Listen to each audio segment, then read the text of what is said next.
मेरा उद्देश्य सिर्फ और सिर्फ इतना है कि 2026 में हमारी जितनी भाई बहन हैं जो रेलवे की तैयारी कर रहे हैं वो अपने अंदर में इन गलतियों को तत्काल प्रभाव में सुधार लें। बेरोजगारी अपने चरम पर इस तरीके से है कि एक छात्र जो तैयारी सीजल की कर रहा है वो सोचता है एनटीपीसी आ गया तो सीजल छोड़ो एनटीपीसी पे जाते हैं, यूपीएसआई आ गया तो एनटीपीसी से भी दगाबाजी करके यूपीएसआई का सगा बन जाएगा। उसको छोड़ करके अगर मान लीजिए यहाँ होमगार्ड की भी भर्ती आई ना, चुपके से यहाँ पर चुपचाप होमगार्ड का भी फॉर्म भर देगा और बोलेगा चलो इसमें तैयारी करते हैं, और ये चीजें कहीं ना कहीं आपको मारती हैं। इस चीज को आपने 2026 में नहीं सुधारा तो यकीन मानिए आपसे बड़ा मूर्ख कोई नहीं होने वाला है। 2025 में आपका सिलेक्शन क्यों नहीं हुआ? कि सिलेक्शन नहीं हुआ तो इसका मतलब ये नहीं था कि सिस्टम खराब था, इसका मतलब ये नहीं था कि आप कमजोर थे, आप निकम्मे थे, आप नालायक थे। इसका मतलब ये था कि कहीं ना कहीं कुछ ऐसी गलतियां रह गई थी, कहीं ना कहीं आप जो आउटडेटेड तरीके फॉलो कर रहे थे उसने आपके सिलेक्शन को बहुत हद तक तोड़ा है। और अब अगर आपको उसको सुधारना पाए तो आप सुधार लीजिए, बेहतर होगा, ताकि आप 2026 में सिलेक्शन ले पाए। तो अगर हम बात करें यहाँ पर तो क्या हुआ मेरे भाई, मैंने थोड़ा सा है ना बच्चों जो सेलेक्ट हो गए मैंने उनसे भी बात की, जो सेलेक्ट नहीं हुए मैं लगातार फोन कॉल पे उनसे भी जुड़ा रहा। अलग अलग परीक्षाओं के बाद में जब बच्चे सेंटर से बाहर आते थे बताते थे कैसा उनका पेपर गया, और सक्सेस और फेलियर का एक डीप एनालिसिस मैंने किया, डीप डाइव मैंने किया वहां पर कि ये क्या कारण था बच्चों के फेलियर होने का। तब मुझे मुख्यतः जो है 4-5 बिंदु निकल करके आए जो मुझे समझ में आया, जिसमें सबसे पहला कारण था डिस्ट्रैक्शन। ठीक है, क्योंकि पहली बार यहां पर इस तरीके से रेगुलर फॉर्मेट में सारे के सारे पेपर हो रहे हैं। अब ऐसे में बच्चे को ये नहीं पता क्या पढ़ के जाना है क्या पढ़ के नहीं जाना है, तो जब जो वीडियो आ रही है वो उस वीडियो को वहां पर देख रहा है, जो पीडीएफ जो किताबें मिल गई वो उसको देखना शुरू हुआ।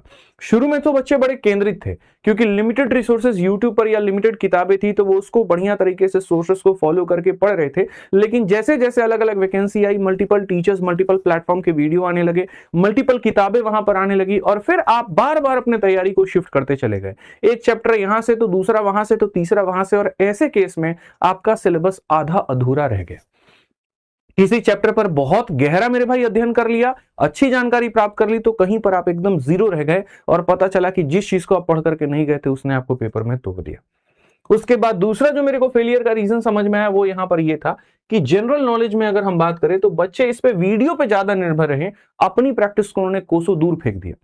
जो एक सबसे बड़ी यूएसपी है रेलवे वाले छात्रों की वो है सेट का लगाना, प्रैक्टिस करना, ग्रुप स्टडी को करना, आपस में बैठ करके डिस्कशंस को करना, लेकिन वो कहीं ना कहीं थोड़ा इस बार कम हो गया।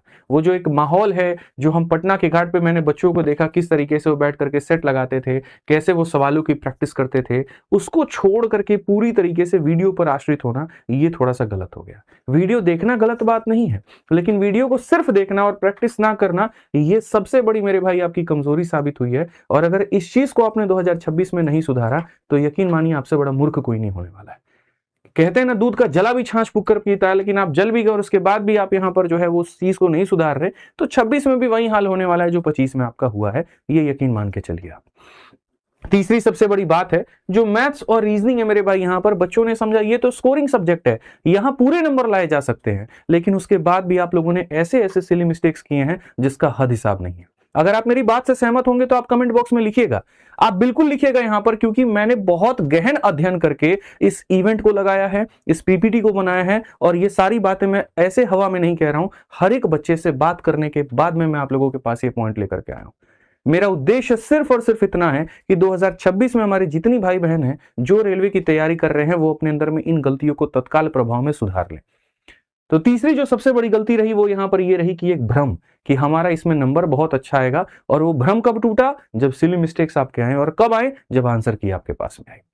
आपको दिखा वहां पर कि यार ये मैथ के 2 सवाल जो हमने गलत किए हैं, अगर ये गलत नहीं किए होते तो शायद हम कट ऑफ को पार कर चुके होते। ये जो रीजनिंग के 2-4 सवाल हमसे गलतियां हुई हैं, ये तो मेरे सिलेबस का ही भाग था, हम इसको बस पढ़ना बीच में छोड़ दिए, हम इसको शायद इग्नोर करके चले गए, और उसका खामियाजा आपको पेपर में देखने को मिला। क्योंकि मैं कुछ बच्चों को अच्छे तरीके से जानता हूं जो बॉर्डर लाइन पर जाकर के भी सेलेक्ट नहीं हो पाए, और कारण सिर्फ इन 2 सब्जेक्ट को हल्के में ले लेना, या यूं कहिए तो ज्यादा सिली मिस्टेक्स करके चले आना। अब आपको समझ में आ गया यहां पर कि यहां क्या करना है। रीजनिंग और मैथ्स में जो आपने ब्लंडर मारा है उस ब्लंडर की सुधार कैसे करनी है ये आपको पता है। और चौथा और सबसे अंतिम मेरे भाई, मॉक टेस्ट। पता तो सबको था कि भाई रेलवे का परीक्षा है, चाहे तो तुम बैठ करके ऑफलाइन तुम सेट लगा लो, चाहे तो 4-5 दोस्त कमरे में बैठ करके डेली तुम प्रैक्टिस कर लो, लेकिन आपने वो काम नहीं किया। ज्यादा वैकेंसी के लालच में कि तुरंत आरपीएफएसआई, फिर कांस्टेबल, फिर एएलपी, फिर टेक्नीशियन, तो महीने महीने भर के अंदर में जो तुम्हारी अलग अलग परीक्षाएं हुई हैं उसमें बेचारे सारे के सारे हो गए कंफ्यूज। कि किसका मॉक टेस्ट पहले लगाएं, किसकी यहां पर प्राथमिकता पहले दे, क्योंकि सबके पेपर के पैटर्न अलग अलग हैं। कहीं पर जीएस का रोल बहुत बड़ा है तो कहीं पर मैथ्स थोड़ा गेम कर जाता है। अब ये जो अलग अलग समय में यहां पर जो आपके पेपर हुए ना, इसमें आप वैकेंसी को देख करके थोड़े से लालची बन गए कि यार है ना किसी में एक में नौकरी फंस जाए। ये कोई जुआ नहीं था जहां पर आपका नौकरी फंसना था, ये एक परीक्षा थी जहां पर अगर डेडिकेटेड तैयारी और सही प्लानिंग अगर आप करते तो एक नौकरी को आप लेकर के जाते। 8 पेपरों के चक्कर में ना पढ़ करके किसी 3 पेपर को सेलेक्ट करके उसको डेडिकेटेड फॉर्मेट में दिया होता तो शायद एक नौकरी लग सकती थी। आपने वही काम किया कि मैं ये भी खा लूंगा, ये भी खा लूंगा, ये भी खा लूंगा, ये भी खा लूंगा, और आपने वहां पर देखा ही नहीं कि आपके शरीर के लिए आवश्यक यहां पर क्या था।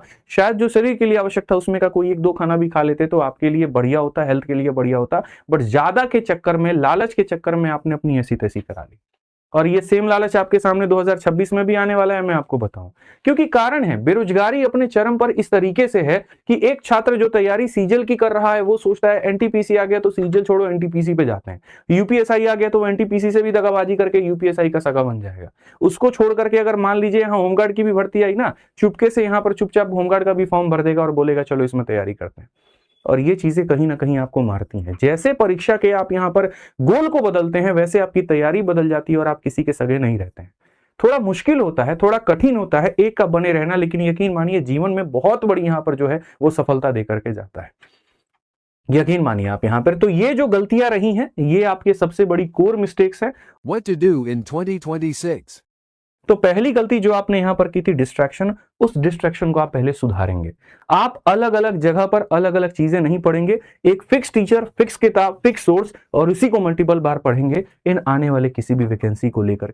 दूसरी जो आपने गलती की वो जनरल नॉलेज और इनको लेकर के कि वीडियो पर ज्यादा फोकस किया। अब आप यहां पर इन परीक्षा में से किसी की भी तैयारी करेंगे, वीडियो तो आप देखेंगे ही देखेंगे, लेकिन अपने ऊपर लिमिटाइजेशन लगाएंगे कि इतनी वीडियो और साथ में इतनी प्रैक्टिस। जितनी ज्यादा किताबों की संगति रखोगे, जितनी ज्यादा कलम चलाने की संगति रखोगे, जितना ज्यादा डिस्कशंस की संगति रखोगे, जितना ज्यादा खुद से रिकॉल करने की संगति रखोगे, तुम्हारा जीएस और तुम्हारी बाकी घटनाएं उतनी मजबूत बनेंगी। नहीं तो आलम यह होगा कि एक उनकी करंट अफेयर की वीडियो, उनकी करंट अफेयर की वीडियो, उनकी करंट अफेयर की वीडियो देख देख करके 10 से 12,000 फैक्ट तुम याद करके गए पेपर में, और जाकर के पेपर में ऑप्शन ए और ऑप्शन बी में जाके फंस गए।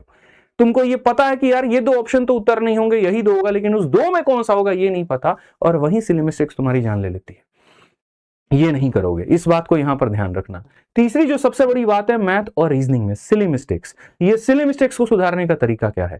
जब पेपर में क्वेश्चन आपके सामने आता है तो इन दोनों में एक बात को ध्यान रखिएगा कि इनको गहन तरीके से आप पढ़ेंगे, अच्छे से एक एक लाइन को पढ़ेंगे, चाहे वो शुरुआती बिंदु हो या अंतिम बिंदु हो। जैसे मिश्रण में अगर सवाल acid water acid water acid water दिया है, ऐसा तो नहीं लास्ट में वाटर एसिड हो गया, तो उसको मेरे भाई यहां ध्यान रखेंगे।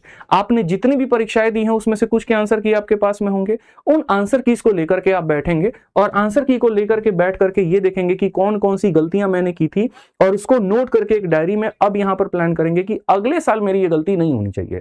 ठीक है, ये बात का आप यहां पर ध्यान रखेंगे। और चौथी जो बात है यहां पर वो है मॉक टेस्ट। आप है ना अभी से अपना प्लान बना लो कि जैसे मानो मेरी ये परीक्षा सपोज करिए यहां पर, जिसकी नोटिफिकेशन अप्रैल में आने वाली और इसकी बाद है, तो ये नहीं कि जब प्यास होगा तो कुआं खोदेंगे, नहीं। अभी से आप ऐसा कर सकते हैं कि हर संडे अपने आप को एक मॉक टेस्ट के लिए अलाइन कर सकते हैं। मैं मॉक टेस्ट का सबसे बड़ा मेरे भाई सबसे बड़ा प्रमोटर हूं। मैं हमेशा मानता हूं कि एक बच्चे को जितनी महत्व पढ़ना है उतना ही महत्व उसके लिए मॉक टेस्ट की भी जो है वो देना है। क्योंकि मैंने खुद कई परीक्षाओं की तैयारी की, मैंने खुद यहां पर सीजल के माध्यम से एक्साइज इंस्पेक्टर पे सेलेक्ट हुआ, मेरा सीएचएसएल में 114 रैंक था, और इसके अलावा कई सारी परीक्षाएं मैंने निकाली। तो मैं बेहतर तरीके से जानता हूं कि एक एस्पिरेंट की जो लाइफ होती है, जो उसकी तैयारी होती है, वो हर वक्त समान नहीं होती है। किसी दिन अगर टीचर की वीडियो देख करके या घर वालों की बातें सुन करके मोटिवेट हो जाते हैं तो 2 दिन तक तो बहुत अच्छी पढ़ाई होती है, लेकिन तीसरे और चौथे दिन वापस से वो मोटिवेशन डाउन होने लगता है। बच्चा पूछता भी है कि पूरे समय तैयारी में अपने आप को कैसे मोटिवेटेड रखे, तो उसका सिंपल सा एक ही जवाब है, वो है मॉक टेस्ट। हर संडे को तुम मॉक टेस्ट दो, उसमें तब तुम्हें तुम्हारी असल औकात पता चलेगी, असल तुम्हारा लेवल पता चलेगा कि भैया तुम्हारे नंबर कितने आ रहे हैं और तुम्हें पहुंचना कहां तक है। और उन गलतियों पर काम करोगे तो एक सेंस ऑफ सेटिस्फैक्शन भी होगा। जब भी लाइफ में डिमोटिवेट हो तुरंत वहां पर एक मॉक टेस्ट दे डालो मेरे भाई, मैं हमेशा ये बात मानता हूं। वो तुम्हें तैयारी को जोड़ करके, अगर तुम्हारे लक्ष्य बहुत सटीक है, तुम उसके लिए बहुत मेहनती हो, तो यकीन मानो मेरे भाई यहां पर उस मॉक टेस्ट के अंकों से तुम प्रभावित होगे, और जैसे तुम प्रभावित होगे वो जो आईना तुम्हारे सामने दिखेगा उसके बाद में तुम तैयारी में जी जान ठोक दोगे। मेरे भाई यहाँ पर क्या आप मेरे साथ ये शपथ ले रहे हैं यहाँ पर कि ये गलतियां आप 2026 में नहीं करेंगे? अगर ले रहे हैं तो आप कमेंट बॉक्स में लिख करके बताइए कि सर प्रॉमिस है कि यहाँ पर ये जो है हम प्रॉमिस करते हैं आपसे, प्रॉमिस लिख करके बता दीजिए कि हाँ सर ये गलती हम नहीं करेंगे 2026 में। तब मैं आपको मेरे भाई यहाँ पर मानूंगा कि जी हाँ आप एकदम यहाँ पर अपने सिलेक्शन के लिए डेडिकेटेड है।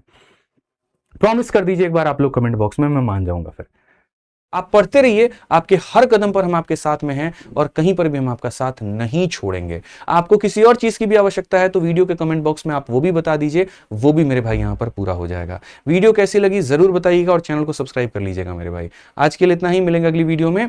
जय हिंद भाई, धन्यवाद।